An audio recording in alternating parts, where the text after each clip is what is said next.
DLSS Swapper gets a huge update, FSR 3.1 and XeSS added along with tons of new options.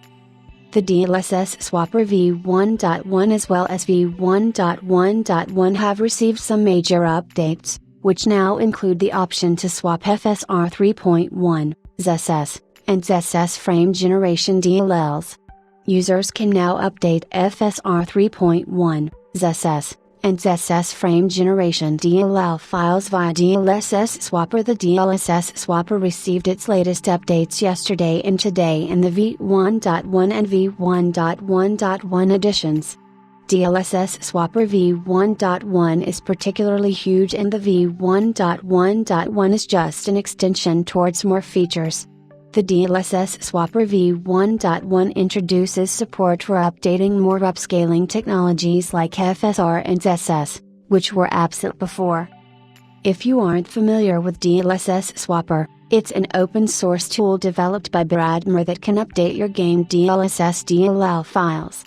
This is an alternative to the NVIDIA app that receives frequent updates for new games, but through DLSS Swapper, one can manually upgrade or downgrade the DLSS version based on the games that support DLSS technology. All the DLLs are downloaded from the official NVIDIA repositories even though it isn't affiliated with NVIDIA.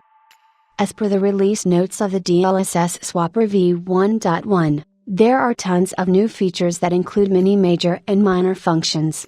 The major ones include support for AMD FSR 3.1 and Intel's XeSS upscaling technologies that can be updated easily via the software.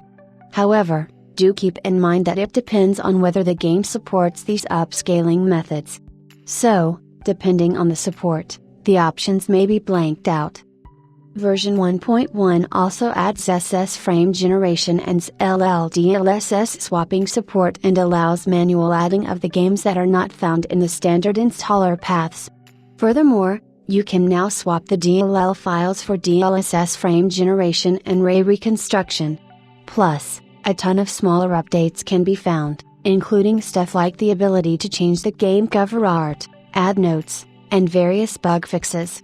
The DLSS Swapper v1.1.1 adds 9 smaller but crucial updates that fix annoying bugs related to opening games and UI. The developer is still working on a few more issues like duplicate listings and the bug that causes the software to show no DLLs to manually added games even if they have those files. DLSS Swapper has surely become a convenient tool for gamers, and now, with the adoption of upscaling technologies from NVIDIA's competitors, it will be handy for testing a plethora of games by updating the DLL files individually. The latest DLSS Swapper v.1.1.1 can be downloaded from GitHub.